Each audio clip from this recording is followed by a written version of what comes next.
this wave. I don't wanna play the games you play. I don't want you to leave, I just wanna make you stay. Because I love the way your body day, okay? Follow this wave. I don't wanna play the games you play. I don't want you to leave, I just wanna make you stay. Because I love the way your body moves.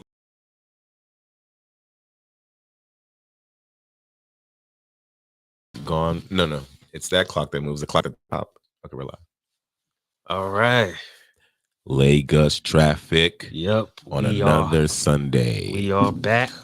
We're live. Yeah, live back. I'm live back saying same thing. We alive. We here. We're in the building. Yes, sir. Yes, sir. So we hope everybody had a great week. You know, weekend. Oh yeah, that's true. Weekend. Yes, sir. Weekend. They're about to start their work day. You know, people ironing their clothes, getting their lunch ready. True. Getting their kids ready for school tomorrow. True. It's crazy how we went from partying and not really giving a fuck because, you know, like the next day, all you had to worry about was either work or school. Yeah. So now you got to get your kids ready for school. Nigga. Man, I don't have kids right now, but I know. Yes, he does. Nigga, chill out. Chill out. The broski got kids. Oh yeah, sorry, my fault. Hold on. Try not to. There we go. All this motherfucking movement. I was just trying to fix the mic. I hear you. You know. I hear you. Make sure everything cool. Yes, sir. Sorry, y'all. Okay, no. Before she leaves. You're good. Okay. She's trying to help him with the mic. See, I wasn't even. Thank you. I appreciate that. And he got the nerve to use the thank you. I appreciate that. What do you mean? All right, come on. What you want to ask me? All right, so we got Toya in the building. She's the engineer and the owner of the studio in which we used to podcast. 92.6 The Mix. 92.6 The Mix. I can't believe the owner's plugging in on our own show. That's how you know that's what bosses do. Yeah, you know. She is not trying. She's going to find out who she truly is as far as her identity, where her people's is from.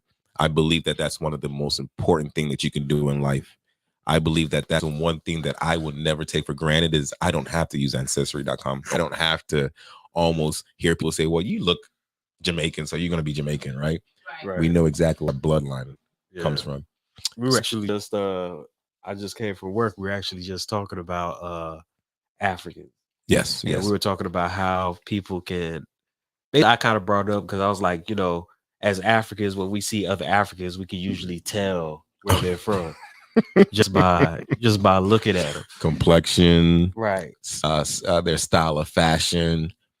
Even though that this is almost like a universal thing that Africans use is like haufa. Let's actually. Wait. Okay. You need to tell us though because we know we keeping you from where you need to be right now. Right. So what phrases or words in Pidgin do you know? If I can, oh my God, I'm gonna say this. I have no idea what she said. I don't know. Say it one more time, but slower. Do you do butter? That means I can't. I have it in my head. It means person from a silver spoon in their mouth. I don't know. Ajebota. That's what she was trying to say. Ajebota is pretty much us saying that you came from a wealthy family. Yeah. You didn't have to do nothing in your life. I was like him. No, don't even do that. When he no, because it happened to both of us. Yeah, but you couldn't say it. Yeah. Because I have to break it down. Let me reverse it for you. Yeah. Okay. Let me reverse it for you, right? Okay, another one. Sort. Okay. Which is bribe, right? That's what the paper sort means. Bribe. Sort. S-O-T. S-O-R-T. That's what it says. S-O-R-T. Anything with. What does your sort mean? We never even use that phrase. Yeah, we never use that phrase. It's in there. Okay. So they have. Dang. I just finished studying She successfully, unsuccessfully got us to Ajebota. And it was with the silver. Dashing dash. Yeah. You're giving.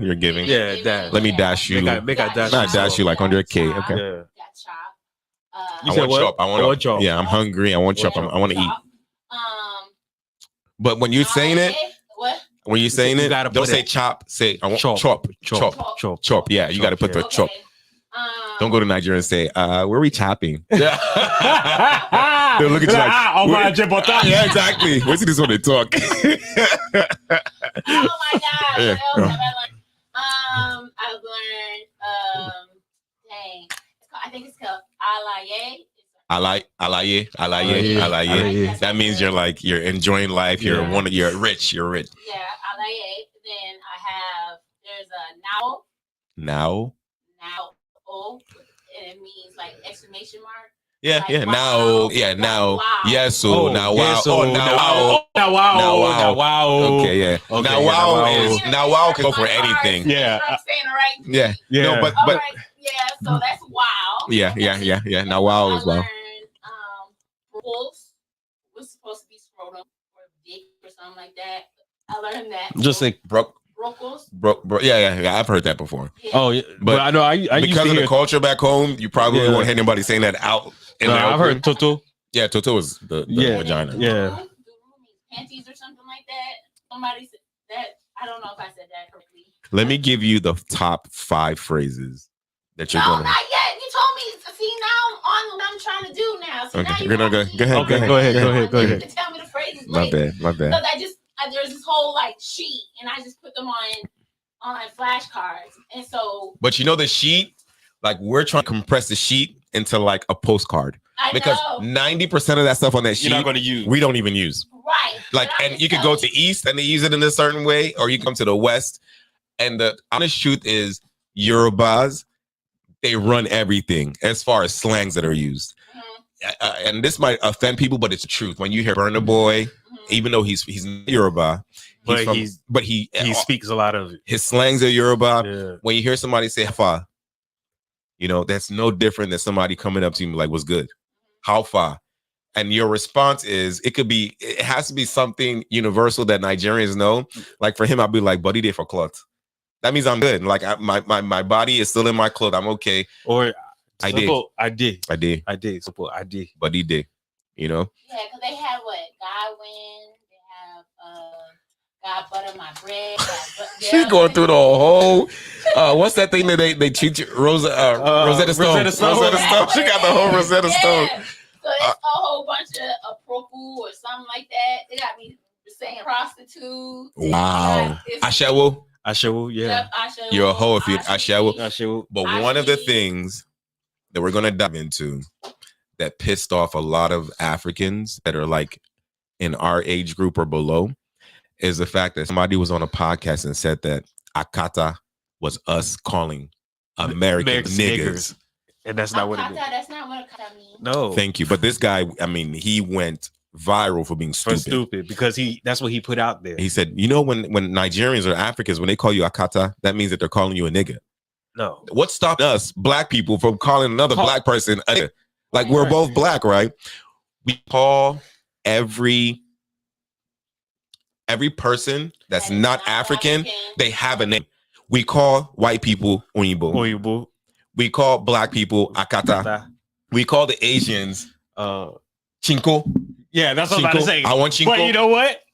Chico does sound racist. When you look back at it, Chico does sound racist. And you know why does it sound more racist than how Spanish people call black people? What they call? Negro. Oh yeah. Negro. Yeah. And a negra. She's Negro. She's like black. Exactly. But we're calling them Chico. Hey, we call people black too though. But wait, Dudu. He's Dudu. Dudu means like you are as black as that black part on your jacket. Yeah. How far? What's the also another how, like, what's going on? Love you too. We're gonna give her way more pointers, right? Because when she gets an ancestry. Next time, I'm just gonna give you my flashcards. There we go. And we're gonna X out like 90% of it. There we go. All right. Flashcards, and then you can take out everything that you think that I should not It's gonna be a lot. All right, let's go. It's almost like learning a new language. When you're done, You already got it. Yeah. Yep. I'll We got text you whatever, when we leave. Toya was in the building. Now she's out the building. All right. Right. I'm about to say it's not that kind of podcast. Yeah, now we can see the light went out. Right. The light came back on. Yo, so yeah, we're talking about Africans and African American. Yes, sir. What would you say? Because we both have kind of lived both, right? Right. And I want to say we spent majority of our lives in America. What would you say is one of the biggest things that Africans don't understand about Americans and what Americans don't understand about Africans? I would say one thing that Africans don't know, well, that they don't understand about Americans is that not everybody lives, like not everybody has great opportunities just because they live in this country. Okay, yeah. So the whole, when you're in Nigeria, you just think that everything in America is like there's money just falling off a tree. and you can just send money anytime, right? Because Nigeria, the life over there is hard, right? And so when there will be times where some Africans might be looking at an American and be like, is this all you can do? Mm-hmm. When it's really it's all better than nothing, right? And that's really all really all that they could do. Yeah. So I mean, that's one thing that I would say that Africans basically I don't think Africans should be as like harsh on Americans as Africans have been. Okay. Now you flip it, and what is the hardest things that Americans don't understand about Africans? I would say that this is your time to let the viewers know. Yeah, I would say that they don't really understand our culture. Okay, I can. There are a lot of people that I've talked to and I hear them talk about how in tune they are with the country, but it doesn't seem like they really understand how in tune they are with an African country. Well, yeah, with an African country, but I don't really think they understand how. I don't really think they understand what Africans really go through, like understand the culture that really gives Africans, that what really makes Africans Africans. And do you also would you also agree that the culture is also a reason why the dating aspect and also the friendship aspect is not really as it should? We don't really come together. Like when you go to the American club, you might see some Africans there, but Africans have their own club, right? Yeah.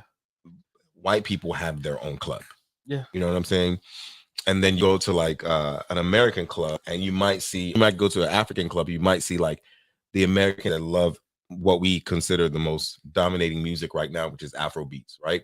Because they want to hear the latest Afro beats. They like it. It's what's in right now. And they want to go to an African club and experience that. Right. Now, they meet an African man or an African woman, and there's so much more than the music that we produce, right? You almost have to get a new identity, because respect in our culture is very, very big, right? Oh yeah. And sometimes I feel like, especially I'm going to speak for like the men dating the women, I truly feel like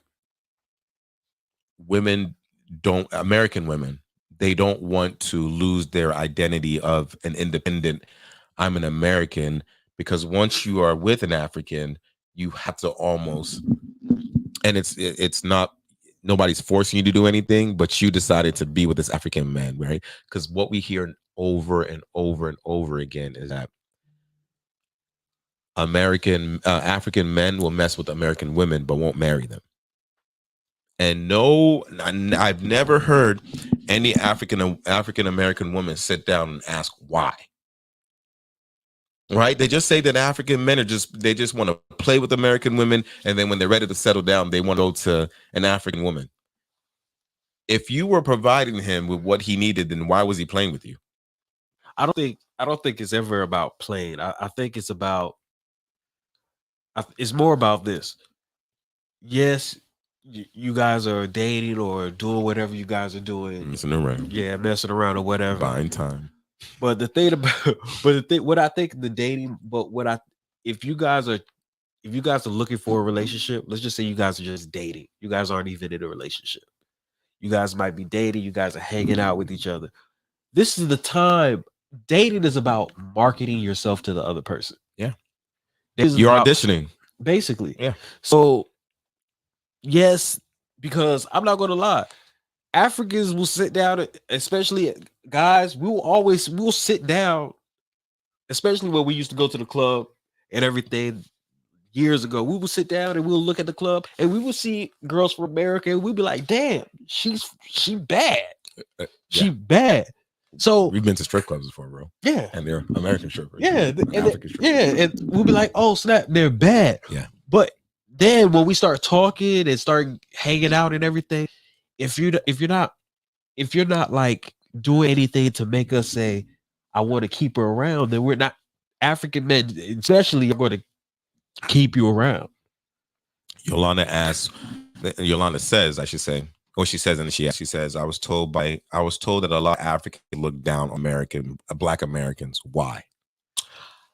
I would say that let's start off by saying we don't mean any disrespect with what we're about to say. No, we don't mean any disrespect and at all. Everybody's different. Yes. So our response is going to be based on what we know, because we are both truly African Americans. Yes. My bad, bro. Go ahead. Now, this is us when we were growing up. This is us when we were growing up. These, with everything that's changed now. So think about this about what, a good 15 to 20 years ago. 15, 20 years ago. The reason why a lot of Africans used to look down on Americans were because, especially when it came to Africa that came from Nigeria, or Africans that came from Africa, like off the boat, they weren't born here. They would be like, why are you not more successful than what you are now? Yolanda, that's exactly why. And so they're like, so basic Africans usually feel like Americans are not making the best. Americans. Yeah, sorry, African Americans are not making the best of their opportunity in this country. Because if you want to compare what Africans have to go through back home to when they come here and they find it different and they're able to do certain things, they're like, yeah, basically. Now, I'm not saying this is not what I think. This is not what I'm saying. But Africans will say like, oh, they're lazy. So it's not really just saying that, oh, we think that Africans think that they're better than you. It's more that, oh, y'all just being lazy because y'all should be doing more for yourselves than what you're doing. Yeah. So it's basically just saying like, oh, Africans think you guys are wasting the opportunity that you have being in the country. And that's really that. If you want to add on to that, or if you have something completely different, it's going to be, I completely agree with you. Right. And I'm going to just like pick out another hat from that box and give you a personal experience that happened to me. So, like I said, we both lived in Nigeria. I lived in Nigeria way longer than he did. I was there for like 10 years. I think you did like what? I did a good 5-year bid. Oh, about 7 years in the penitentiary. Yeah. When I got back to this country and I started my, I think I got back and I went straight to 11th grade. Bro, the first people that started making fun of me, that started picking on me, that started traumatizing me, were people that look like me. Thank you. Yolanda, it wasn't the white people. It wasn't the Spanish people. It wasn't the Asian people. It was Black people calling me an African booty scratcher. So it was an African American, I'm sorry, making fun of my accent. Can I say something before you continue? Yes, sir. And I will let you continue. But I hope so. the white people and the people of other that didn't look like us embraced us more. Yes, they did. To be honest with you. Yes, they did. If they weren't racist and they were just normal people, they embraced. That's why you see a lot of Africans not being around a lot of African Americans, right? We act completely different. And what you don't, Yolanda, I want you to imagine yourself going to a house party and you get to that house party and everybody is doing cocaine and you've never done cocaine a day in your life. Why would you stay in that party? Why would you want to be part of that party when you don't vibe with them, right? But then when you leave that party, the people in that party look at you as the bad person instead of looking at themselves and saying, why did that person just turn around on me? That's how it is when Africans have no reason to turn their backs on African Americans because we got here, right? And our job is to get here and try to find a way. But when we try to find that way, it doesn't come from the African Americans. If you think I'm lying, I dare you to go to YouTube and type in any black comedian and listen to them make fun of Africans. They make fun of us like when we get here, it's not welcoming at all. Yeah. You know, and that really traumatizes. There's one thing every African will put behind their back, and that's pride. Oh yeah, we are very prideful people. Yeah, we will die for some pride. Yes, we will. We will die. Africans will die for pride. When you hear an African parent say, "Oh, that's my son. He's a doctor, engineer, president, pastor, whatever it may be," they want you to know that all the blood, sweat, and all the tears, the blood, the sweat, all of the jobs that they had to get, it wasn't in vain, right? I have lived in this country long enough to see a lot of parents kick their kids out at 18 with no financial literacy. That's disturbing to me. I'm not saying that every African American does that, but I see it a lot in our community. Yeah. I also see complacency. Fact that, okay, I'm not going to tell you that living in the hood or living in a low income family, whatever, is easy. It's not easy, but I guarantee you one thing. It's a lot easier than coming from Nigeria. My dad used to tell me stories. Yes, we have many stories that our parents told us. There's nothing easy. I mean, people, and this is the thing that makes me laugh too, when I hear people say, if you can make it in New York, you can make it anywhere. I tell you, come to Lagos, bro. Go to Ghana. Go to Somalia. You know what I'm saying? I'm not saying that your situation doesn't warrant my respect. I do apologize to anybody that goes through whatever you go through. Yeah. But if you ever try to compare what you're going through in this country, we have so many resources here, and that's why we're complacent. We have the Democrats telling us, I don't want to get political, right? Because we want to stick on the topic, but I'm going to touch on that. We have Democrats telling you that they're going to provide you this amount of money. So you just wait on that. But you're talented enough to do so many other things, but you're being complacent because you're comfortable in that zone. Africans are never comfortable. That's why you have people that have. That's why you have people that have like 4 PhDs. Yeah, you pay from the time you start school. You are paying to go to school. Mind you, like my dad, perfect example. He would say he would have to go work. From work, he would have to go to school. He was the one paying for his school fees.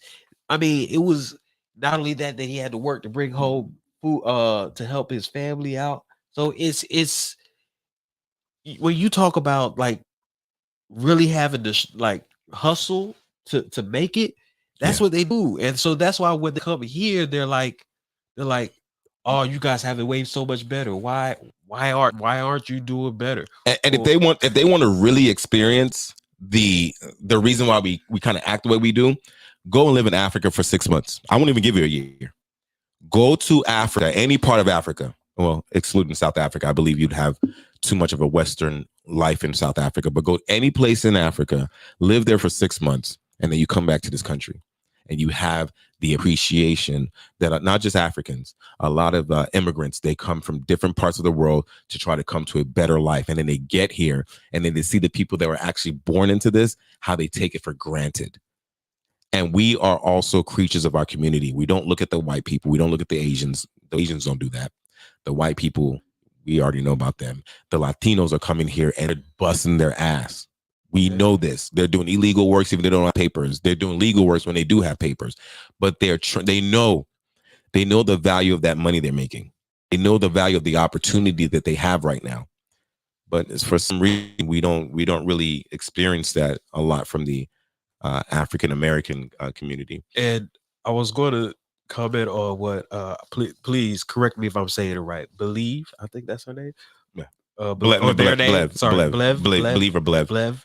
But what are you? It says, what are you told about Black Africans, or let's just say African Americans, before coming? To be honest with you, people in Nigeria love Americans. They do. It's the people, it's the Africans here that are the ones that really think like that. The people in Africa, if you go to Africa, they'll be embracing you. Try to get money out of you. They will embrace you. They'll embrace you. No, I see what she's saying. Well, I'll say back then. Now it's different especially because of social media. But now it's different.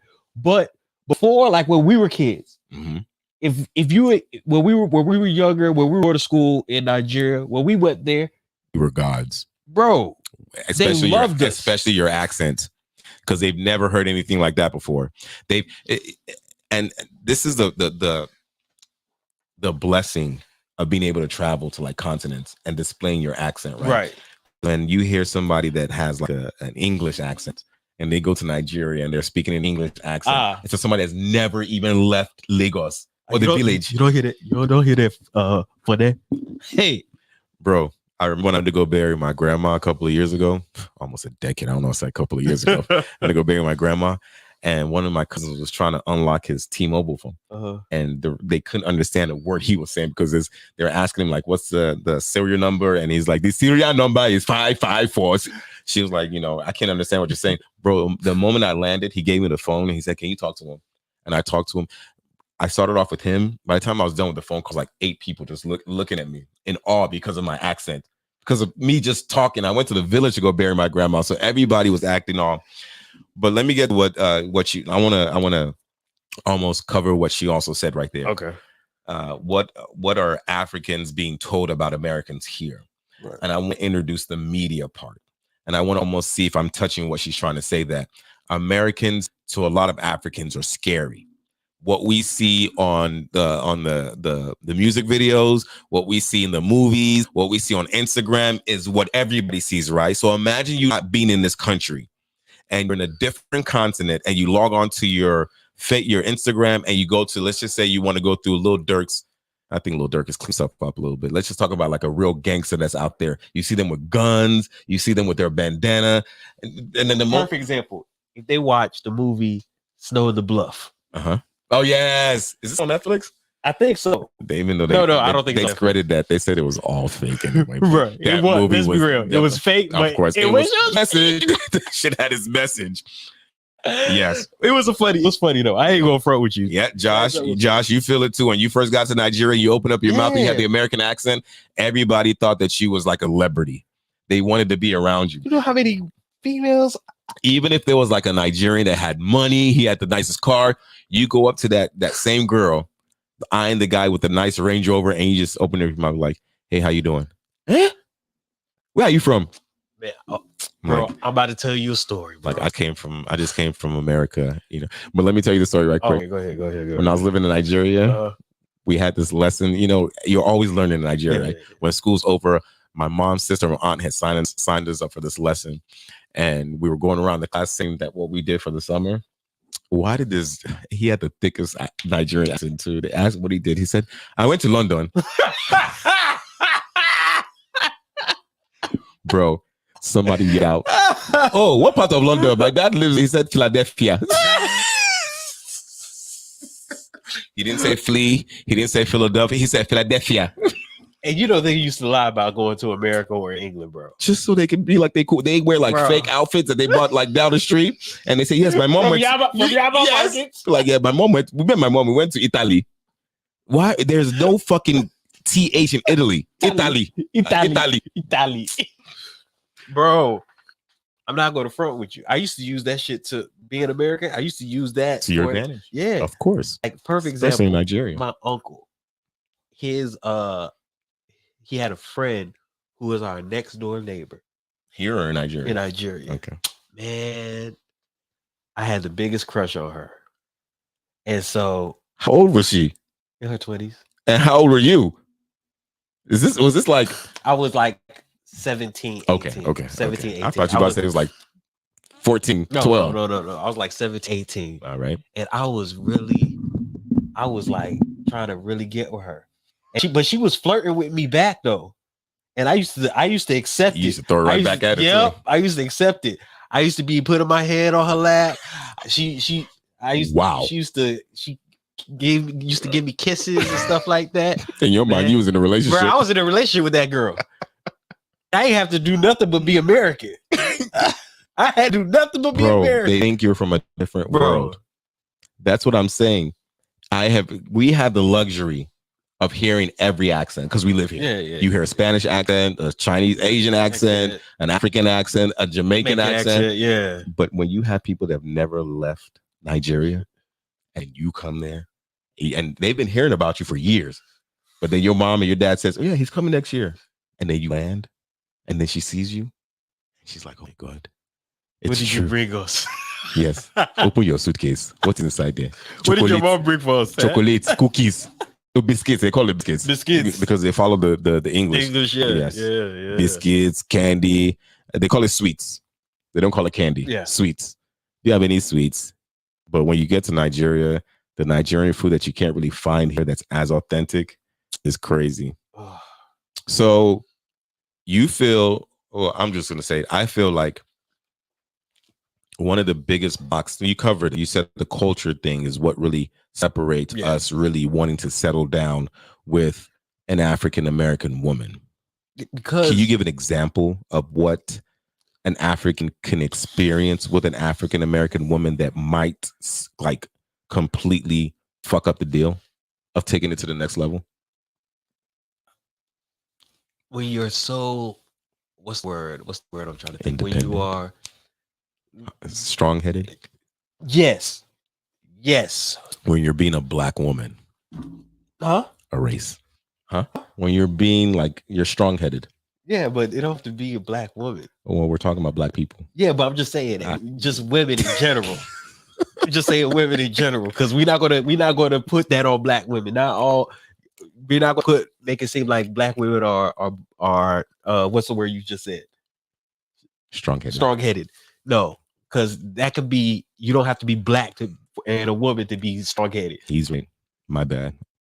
Scratch it. Thank you. Take it back from the recording. Strong-headed women. Yes. Independent women. African men don't like that. African men don't like that. I'm not going to lie to you. African men do not. And you know what African American women don't like? The word submissive. Yeah. And so that's what African men like. And that's what African men like. That's the truth. That's what African men like. African men like submissive women. After a long day at work, an African man would love for his wife to say, hey, babe, how you doing? And have food ready.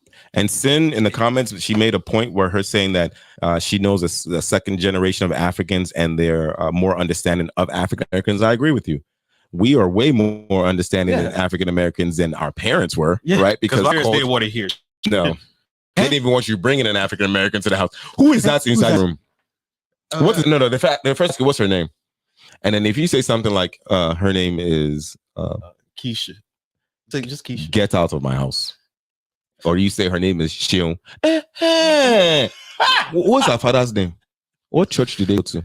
What tribe is she from? What does she do? Are you taking her serious? You're going to marry Abby? Hey, my son is going to marry. How do African men describe submissive? It's in all type of categories. But the number one thing I would say is that if an African man is going to completely take care of you, which means that he is the provider, right? Then we have to open up our culture. Right. So our culture is that the submissive part is making sure that, the house is, you're not a maid. We don't expect our wives to be maids, right? But when we get home, I'm speaking of how my father and my mother were, and I'm pretty sure he will relate, is that the mother's already cooking and making dinner for the husband, the kids. You don't need to, that whole eating out, or I just ordered this, or I just ordered that. We fucks with it, especially the second generation, right? Yeah. But we also, not all the time you want to eat. You have to open up your heart to learn how to make African food too. And I know this sounds like it's asking a lot, but And you gotta I'm not sorry. Compromises a lot. You gotta know how to cook. You have to learn how to cook. But it can't be American food all the time. I don't want fried chicken all the time. Don't do that. Macaroni and cheese. I don't want steak and potatoes all the time. But Atlantic Star does have a question. Okay. They say, how do African men describe submissive? Right. That's what I was just answering. Yeah. In which that we describe it as you being, I'm going to lightly say a nurturer, because the word that first came to me was caretaker, but that sounds very, very wrong. So a nurturer, which is, and how I'm trying to relate this is also going to be wrong, but it's the truth. A woman will marry a man that's like her father, that protects her, that shows her that shields her. You know what I'm saying? And a man is going to marry a woman that's like his mother, that takes care of him, that shows him how that's what we see. That's what we're accustomed to. Right. When my mother, till today, she takes complete care. Not that my wife, because my wife takes complete care of me, but my mom still does the motherly stuff, and my wife does the exact same thing. Right? When I get home, sometimes I don't have to ask her what's for dinner. Right? It's already there. Right? You know what I'm saying? And I would say that being with an African is you learning a new course in college. It's something that you just can't pick up. It's something that you can't just say, he's too much for me, right? Because then you automatically, to some degree, lose out on a good opportunity because you weren't willing to kind of learn the culture or accept the culture. Once you leave the United States and you go to a different country, you have to understand their way of living. Yeah. You can't bring your American mindset to that country. It's the exact same way that you can't really bring and yes, we are in America. So yes, there are a lot of stuff that they do in Nigeria that we can't do here. Right. And we don't do exactly. Right. Because we understand that we're in a different culture. So we've adapted to the culture here. And all we're asking for is that when you get with it doesn't have to be, because like I said, any country that you leave outside of the United States, you have to adapt. You're going to have to adapt to their culture. Right. And I feel like for the most part, I can hear an African-American woman say, well, I'm not doing all that. You know what I'm saying? Right. And that could be an automatic, you've already, like, you didn't want to put in the work. Right. There's not much work that we have to put in because we've already started to adjust to your culture. Right. Right. You don't have to be.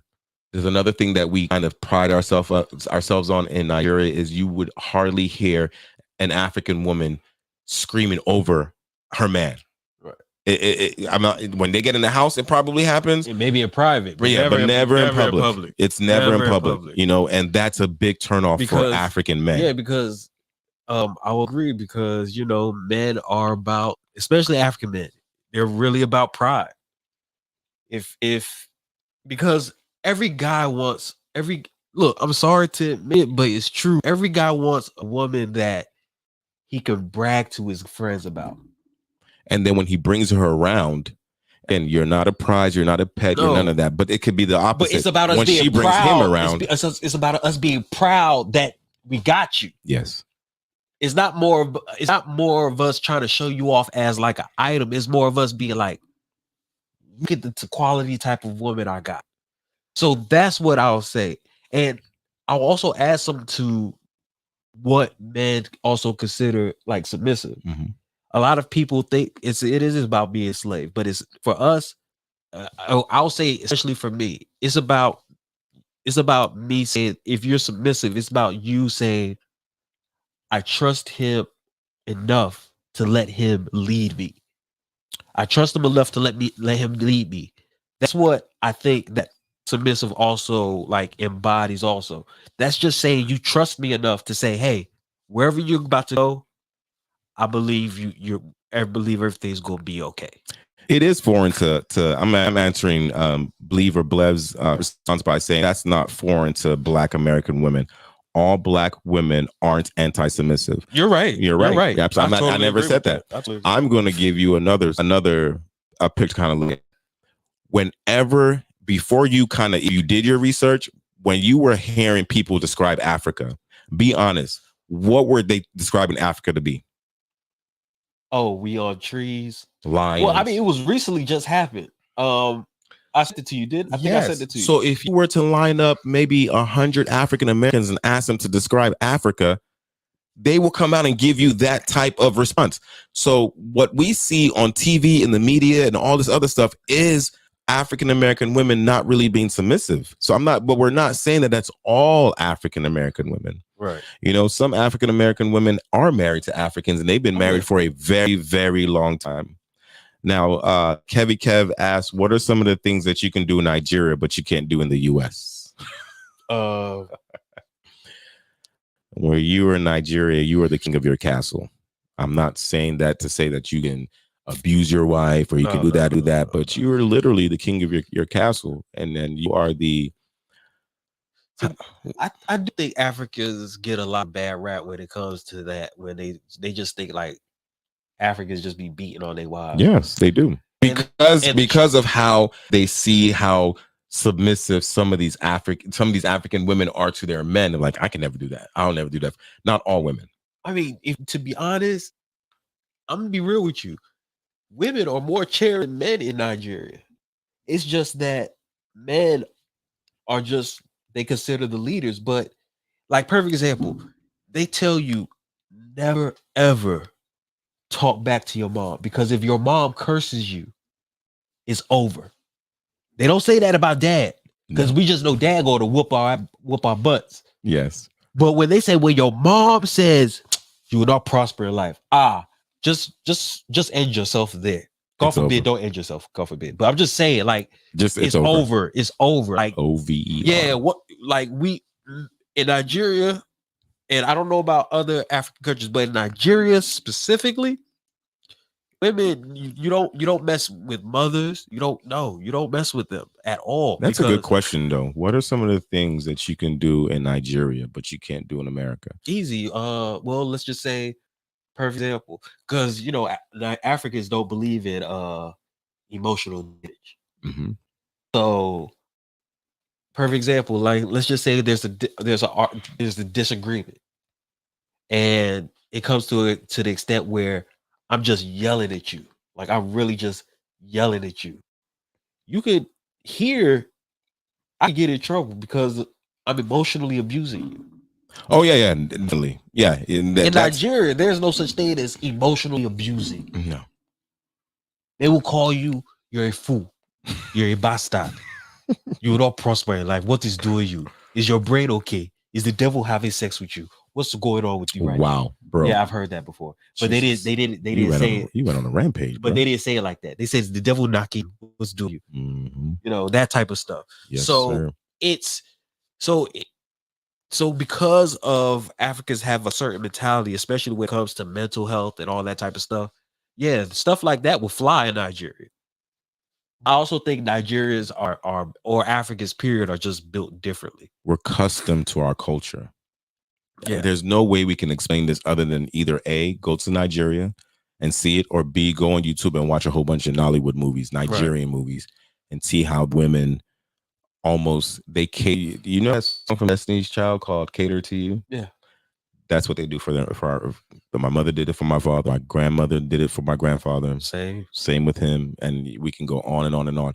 And it's I guess the biggest difference, if I'll answer you directly, it's a non-stop job. Yeah, there's nothing for his dad to come home every day and his mom has fresh food made. Mind you, my mom was working. Yeah, and she'll come home and make that food. And she'll still come home. Day. Now there will be occasions where my dad will be like, my mom's coming home late.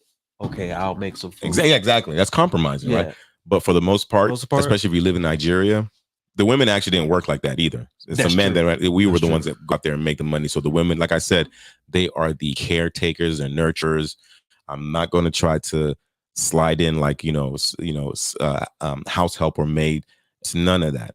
It's how you look at stuff. It's how you project it. If you look at stuff and you think that this makes me a maid, or I'm not doing all of that, then that's how you're projected, either based on what you've seen or what they've told you, or what you internally believe that that's not what I'm accustomed to doing. And that just means you're not built for an African. But that doesn't mean that you got to go around and say these Africans, all they want to do is they're going to mess. Yes, we're going to mess with Americans. We're in your country. I ain't gonna lie, y'all be fine as hell. I'm gonna have to second that. There's no denying that. And not just fine as hell. You Americans are intelligent. Yeah, they're funny. They're entertaining. They're everything that an African can be. And I was going to say that. I was going to say they could keep. They're able to keep your attention. That's why they say they only entertain you, and then when it's time to get married, to get with somebody else. And that's because we know.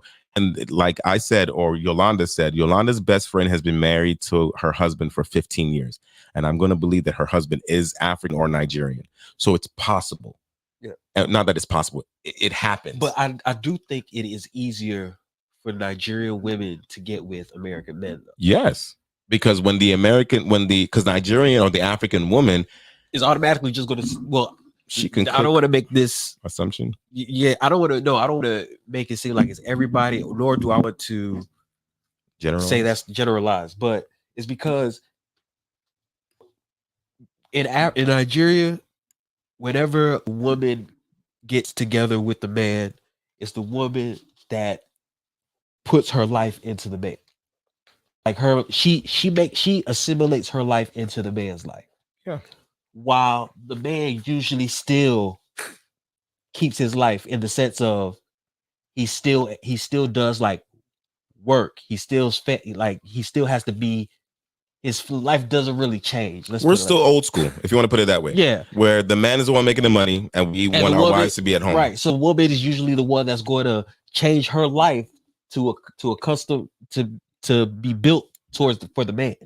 But in Nigeria, we still have female doctors. Yeah. We have female political politicians. Yes. We have females that do high-ranking stuff. We're just saying, and those females that are doing high-ranking stuff, I guarantee you, they still go home and they're cooking for their husbands, or they have house girls. Yeah. That are doing it, right? Because they understand that. Some of them don't want house girls at the house. No, because they understand, especially the women that are married to the men. That's the one making all the money. They're like, nah. Bring me a 72-year-old that's gonna die tomorrow. That's what they line up like 5 of them. That'll last them like 5 months. This one will die in 1 month. Or they're like 10 or 11. Oh yeah, and then they grow up, and then they grow up, then they leave. By the time they turn like 6, get out of my house. Yeah, and you know Nigerians, they always use words that just you're developing. Remove yourself. You are developing. That's what they'll tell a girl that's going from a girl to a woman. Hey, come here. Come here. What is that on your chest? Are you developing? Get out of my house. Get out of my house. So it's you that want to take my husband. Okay. God forbid. Look, this. God forbid. God forbid. God punish you. God punish you. Go back to the village. And the girl be like, I didn't do anything. You think this is a whorehouse? You think this is a whorehouse? You think you'll be just seducing my husband? Remove yourself. They don't want none of that in the house. No. And the man be like, it's okay, let us stay. And that's what you want, eh? You think I don't see through your plan? Exactly. You remove yourself. Why are you still here? And then you look at your wife and be like, okay, go and cook. And that's what bring her back. I saw one video. This woman was the divorce rate is extremely low. Not because these women or men don't want to leave, but it's mainly because we take our vows very, very serious. And I think it's forever. And I believe some Africans have gotten divorced, but the rate is very low. To answer your question, Atlanta Star, it's very low. And I believe that Africans really do, especially when it comes to marriage. They have a duty, because it's not just a duty to you and your wife. It's a duty to you, your wife, her family, your family. And not only that, Lyle, I want to say that very, very few people truly get married for love. I'm going to say that again, and it's the truth. Really? Yes. I think a lot of people get married. Okay, let me not say love. I'll say they get married. They get married for feelings. But women get married majority of the time for feelings. Love is there, but security is as big as that love they have for you. They have the love for you because of the security you're providing for them. Right. So then after a while, you guys become roommates. And this happens in the African community a lot too. Once you become roommates, you just don't get divorced because you guys haven't been intimate in like 10 years. But you have 2 kids. Your responsibility now is for the kids, right? So you can't run away from that responsibility. And we're not going to go through the whole divorce and you're paying like $2,000 a month for your apartment. You're paying like child support. All of that is. But you also have to think about it like this too, though. Your parents aren't even not even your parents. Your family isn't going to allow that to happen. Why? Perfect example. And they're not beating. There's no physical abuse. No physical abuse. We will advise any African woman or any African men to get abused, right?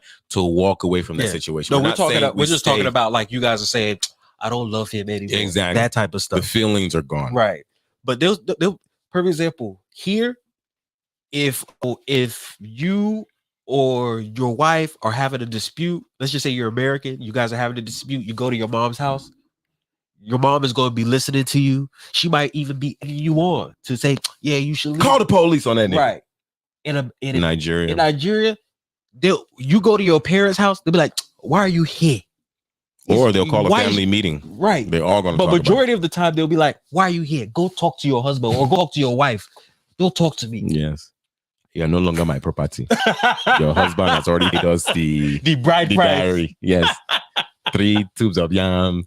We still have minerals. 4 goats. You know, they don't call it. We haven't even used all the goats yet. Please. There's one that just born. She just had 3 goats. So don't come back here until all the goats are gone. Matter of fact, stay. We're making goat pepper soup.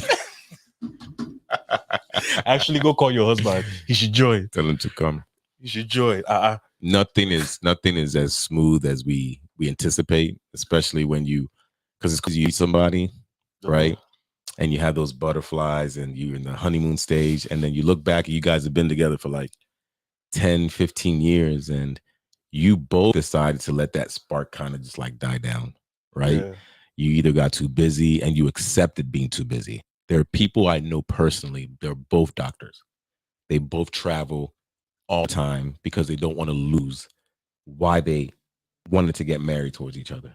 They loved each other, but you have to know that your love can be robbed away with time. Nothing robs you more than time. And while you can, when you can, how you can, you need to do it right now. You need to go ahead and say, you know what? This African that I've been talking to, maybe I should learn how to make jollof rice. Yeah. Maybe I should start making steak and baked potato. Maybe I should start going to 4 for 4 from Wendy's. If you're an African man and she's trying, don't mentally abuse her, right? This jollof rice tastes like ketchup and red rice. You put nuggets on my jollof rice. I used to put ketchup on my rice. Oh, he's American. That was when I was a kid, though. Okay, because I couldn't. Yeah, I was in America because I couldn't handle the stew. It was too spicy. It was too spicy. Look at this motherfucker. And then he goes home and comes back. Bro, I go home and all these spicy. Bro, I put sriracha on everything. He got hot sauce in his car. I promise you. Pull up to anybody's house. I have my hot sauce. Yes, please. Yeah. Habanero. See how you. And we're a perfect example of when we were born here. We didn't understand the culture, even though our parents tried to. I was American. And we went home. And we saw the culture. We felt the culture. We lived the culture. The fact that somebody that's older than you is automatically an uncle. Right. I come here and I see you calling somebody that's like 70 years old. Hey, Willard. Phil. Like Nigeria, they would have slapped you. Like, am I your mate? I'm old enough to be your father's father. Are you mad? Am I your mate? Did they swear for you? Yes. So it's not hard, but it's consistency and it's accepting that you're going to be with a different type of person. So I'm going to have to learn some new things. They say African men are not romantic. I ain't gonna lie. I think African men are the most romantic, bro. Women, go ahead and comment right now if you believe that African men are romantic. If y'all say African men are not romantic, don't confuse providers with romantic. No, bro. I'm talking about African. I see African men go all out. When was the last time you bought a flower for a girl that you're dating? You bought her flower. You said, let me pick you up. I'm going to court you. I'm going to open up the door for you. I'm going to open up the door at the restaurant. I'm going to have flowers. I've done it. When was the last time you did it, bro? Couple months ago. I'm just Come on. Whoa, Yolanda, African men are not soft. No. They're probably trying to be American towards you. They're not soft. African, especially a Nigerian man. Well, first of all, Yolanda, is he Yoruba? Let me say it my way. Is he Yoruba? If he's Yoruba, I don't believe it. If he's Igbo, I don't believe it. If he's, I don't, anything else, then probably I do. But yeah, I feel like flag on the play. Yes, Nigerians are not soft at all. No, Nigerians are not soft at all. And you probably defined it as soft if they weren't really aggressive. Yeah, Nigerian men are not aggressive. Africans are not aggressive. No, I'm not in front with you. With the African man, you got to point everything out. Thank you, Ash. Don't call us soft. Call us respectful. There are two different things. Like, you have to give me a scenario, Yolanda, if you're trying to say that Africans are too soft. I just think she means that they're not aggressive. Yeah. Nah, we ain't from New York. No. We ain't gonna come bash you upside the head and take you inside a cave and be like, hey, you my girl now. In your Timberland boots. Right. And a New York Yankee hat on. Hey. Yeah, Yolanda, I've never heard of an African, more or less a Nigerian, being soft. We are, or maybe they didn't want to show you their true colors. You know, there's another misconception that I would say a lot of Africans say, hold on right quick, is that once you kind of get into it with an African American, they'll call the police on you. So you have to be careful. If you touch them, they'll call police. They'll say that you did this, so they'll take you to jail. So we don't really want to be as us as we want to be, because when you're with an African woman, you know they're not going to call the police. She's probably going to try to fight you, because people say Russell Wilson is soft, but he treats Sierra like a queen. There we go. Because of the media, how people portray what a gentleman is supposed to be. If you want you a gentleman, don't call him soft. You have pretty much given the world the book of what you want. Y'all killing chivalry.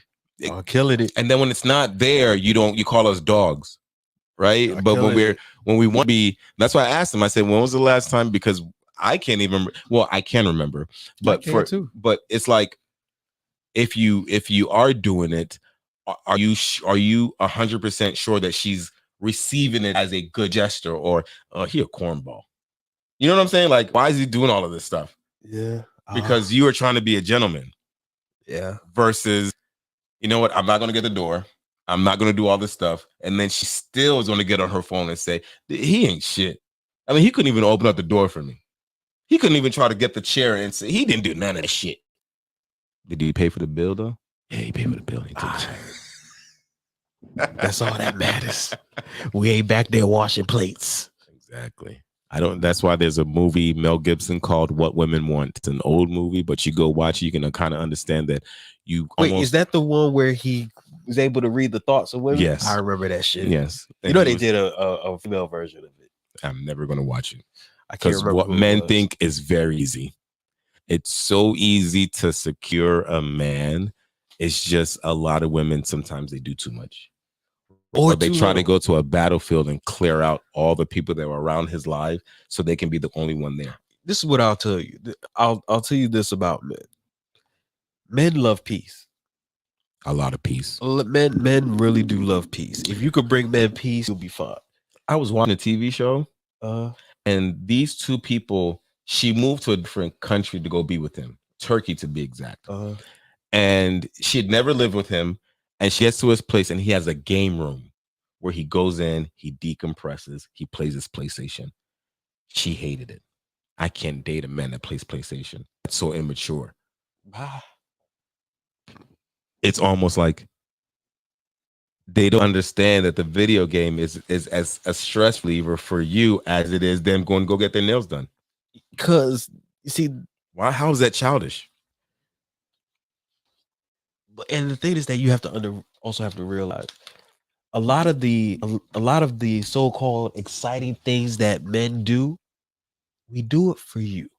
Yes, we do it for you. We would rather just be at home chilling all day, every day. There might be like once out of that month we just want to get out, go get something to eat and sit down. But majority of the time, we don't want to do nothing. Why are we in the house? Because it's peaceful. And this is the thing. Men have to go out and fight in the world all the time. So when men come home, it's like we don't want to deal with like a lot of arguing. So that's why men look for a lot of women that are very much so peaceful. And so when it comes to African men, that's just a whole nother level, because African, you come home and start negative African men, you're like, please, get out of my face. I just came from work. I don't feel like going through any of this rubbish that you've come to annoy me with today. But where you been? You have household, you have roof over your head, you have food in the refrigerator. So please, why are you not giving me? I still can't believe Yolanda said Nigerians are soft. Nah, it's still ringing in my ear. Like, I've never seen a soft Nigerian. Nah, maybe a less aggressive one, or a passive. Yeah, and but not soft. That will be your personality. Yeah, as a yeah. Well, I agree with you, Miss Scorpio Valentine. We Exactly. all love our peace, but you also have to agree that women don't like being. And there's one thing I've noticed about women is they also like to be not showing off, but they like to get dressed up, dolled up, which is nothing wrong with it. And go out and be seen. Right. I'll put it that way, be seen. But it literally costs you almost zero to do all of that. But the moment we get in the car and we start driving, it's coming out of, our pockets, right? And we could have used that for something completely different. Because it's a different thing once you've actually gotten with somebody and this person is your somebody, versus you dating somebody, you're just like playing games. Right. Once you're with somebody, you not almost, but you really know how the money's coming in. You know if this person's a drug dealer, a scammer, or a real 9-to-5er. Right. And if it's a 9-to-5er, you can't really play with the money the way you were playing with it in the beginning, because you guys are together and this is affecting mortgage, rent, car note, credit card, school loan, the babies, whatever the case may be.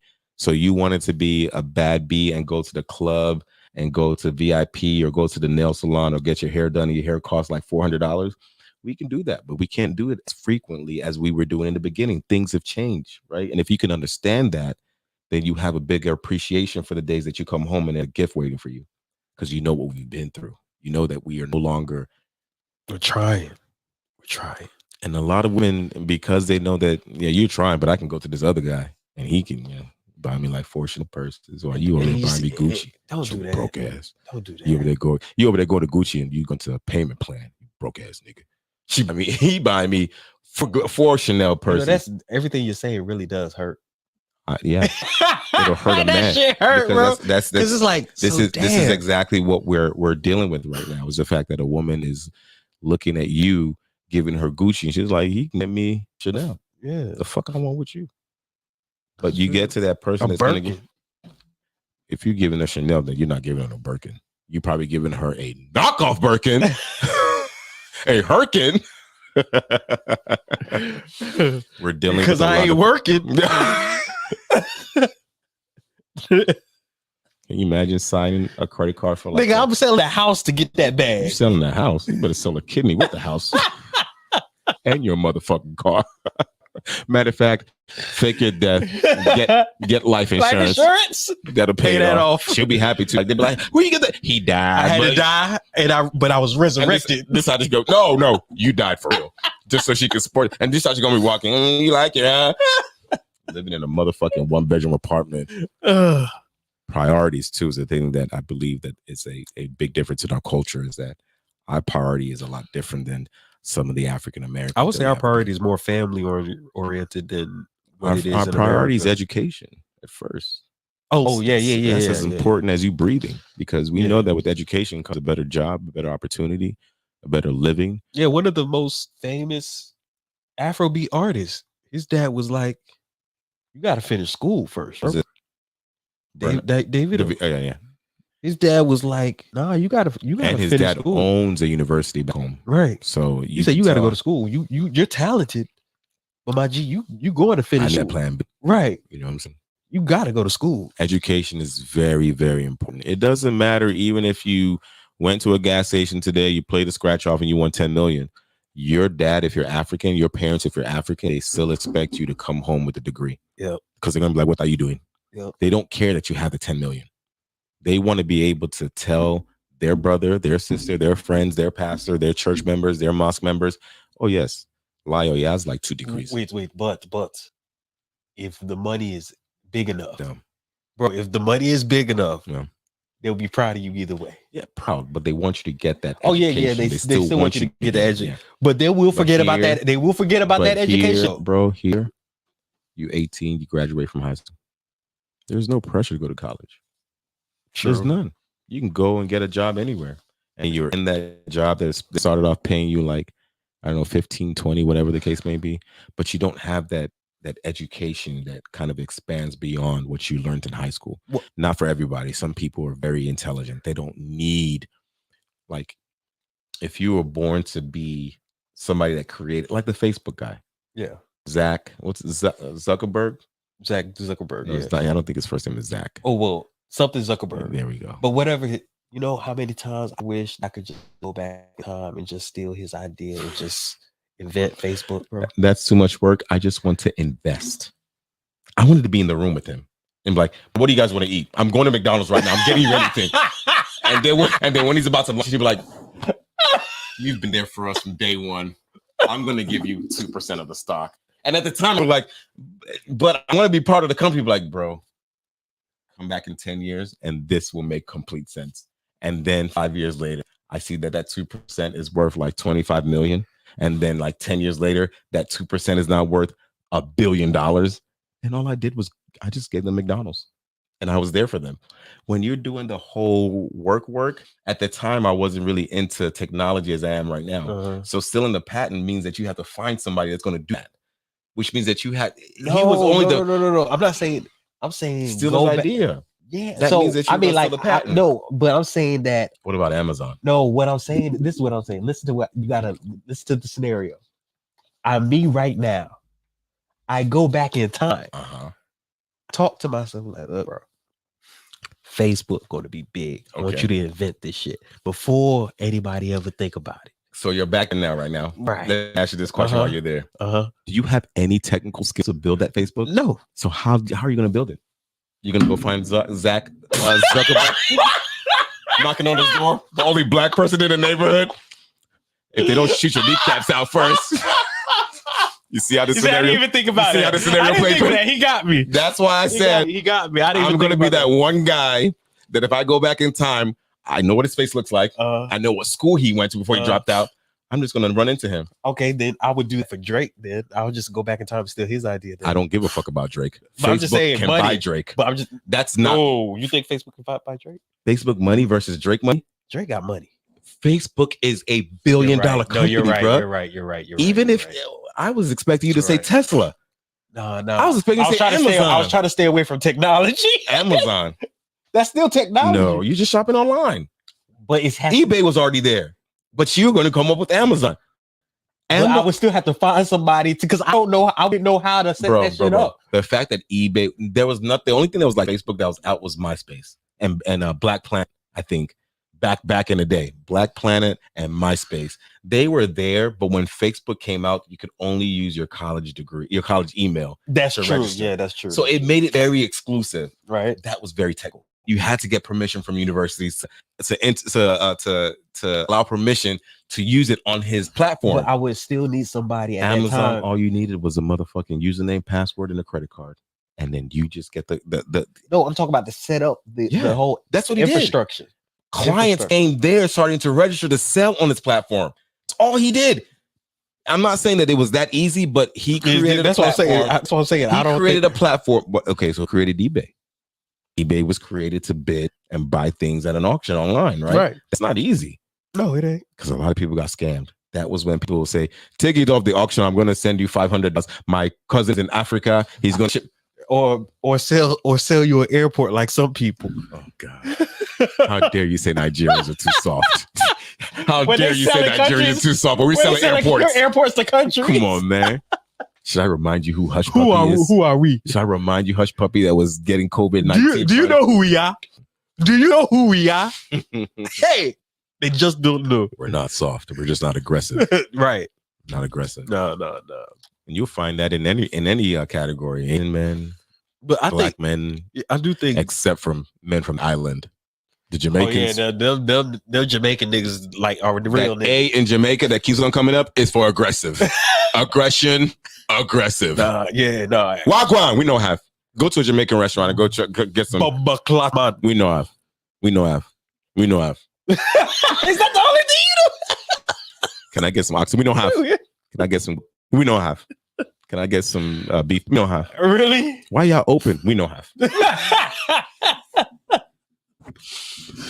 Oh, but it's actually about our time to head out, though. Before we do, my main thing I would love to see is for Africans and African Americans to get together. But more than anything, I would love for Africans to see the opportunity that's presented to us. I'm African American. I was born here. Right. I'm African. I'm Nigerian. He was born here too. But I would love for you to almost see the opportunity that we let slip past us on a daily basis. I would love for you to almost see that there's so much talent within the community, within our pool here in America, that goes to waste because of the lack of supervision, guidance, I would say belief. You have kids that can be out there doing something else, but they're so wrapped up in trying to be something else on what they see in the media. And that scares a lot of people. I believe that that's the reason why a lot of police officers shoot at us Black people, is because of what they see in the media. And that trickles down. It's just not white people. When Asians see us, there's a reason why Asians are also afraid of Black people. Africans are also afraid of Black people because of what we've seen in the media. And is that fair? No, it's not. But it's also our job to kind of show them what we really are over here, and how resourceful we are here, and how educated we are here. Right. And if you see people that are describing Africa as a place that you see lions and huts and all that other stuff, I'm here to tell you firsthand, because we've lived there, that that's a lie. We've lived in Nigeria. He said 7, I said 10. I've never seen a lion in Nigeria. Nah, I've seen goats. I've seen monkeys. Yeah. I've seen goats. I've seen cows. I've seen chickens. A man was literally walking a baboon. I thought you said he was a baboon. No. He was walking it like he was legit walking the baboon like a dog. I was on my way to school. I was like, this Yolanda, really give us an idea for the next topic you want us to talk about. We want to leave it up to the fans this next week. Me and him were sitting down yesterday. We were watching a lot of boxing highlights like we usually do when we want to brainstorm, right? Yeah. And we were talking about, we saw Burna Boy had mentioned that it's quite amazing that we went from being the African booty scratchers to we're sitting at a table that nobody can shake. I'm talking about when it comes to music, when it comes to education. If you look at some of these scholars, I like to go down every list and show you how we've come to this table. The person that won the last MVP in the NBA is African. He's not Nigerian, but he's African. We have groundbreaking researchers that are Africans. We have our music is what a lot of people are standing on, but Burna Boy is he's like the king sitting at the throne right now. Yep. And he's exposing the fact that we did go from being the laughing stock to being, especially also when Wakanda came out. What's the Black Panther? Black Panther. When everybody was they were going to every fucking flea market they could find, and they were buying dashikis. That era was annoying me. It was annoying every African. Because, like I said, you went from calling me an African booty scratcher, showing up to the movie saying Wakanda forever. You see football players and basketball players score, and they're doing this right here. I was like, fuck for real? You. I bet you one of them people calling people African booty scratchers. Yes, you was. That we lived in huts. And you traumatize a lot of Africans by making fun of them. We're never comfortable here until you make us feel comfortable. We're in your home. So then we just go and to the people that don't make fun of us. Yeah. We go and stick to the people that understand our culture and embrace our culture. Go on YouTube and watch some African or some Nigerian, and then you can dig even deeper and look at some tribes, some Yoruba, some Igbo, some Hausa, some people from Edo, some people from Benin, Ghana. I don't know what tribes are in Ghana. Stay away from South Africa. I would never, ever advise you to learn any type of culture from South Africa. Oh, I was going to say, because South Africa is pretty. They are frauds of Africa. But the racism place in Africa is annoying me every time I think about it. It is a pretty place, though. I ain't going for it. I don't give a fuck how pretty it is. There's ugly people there. You're right. There's an ugly history there. There is an ugly history there. Yes. Our next topic, we'll shuffle it up, or you can go to my brother's Instagram. I know a lot of y'all follow him, or in this comment right here, we'll come back and read it. Follow the both of us. You can follow him. I am T. Actually, I'll put it in the comments right now.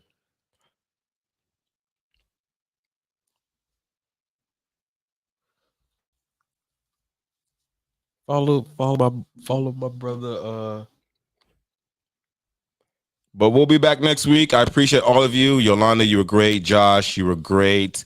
I'm giving everybody a shout out. Miss Scorpio, you were great. Yolanda again. Ash, Kevy Kev, Bliv, Atlantic Star. I just dropped my Insta. Y'all go ahead and follow me on Insta. Send me Atlantic DMs Star. We appreciate all of the support. We'll be back next week. Peace. But since we are doing this ourselves, there's gonna be a delay. There's gonna be a delay before we cut off. So just bear with us. But peace. We are working. Now you stepping on my headphones to my ear? My fault. We are a work in progress. What did they say in Philly? Trust the process. There we go.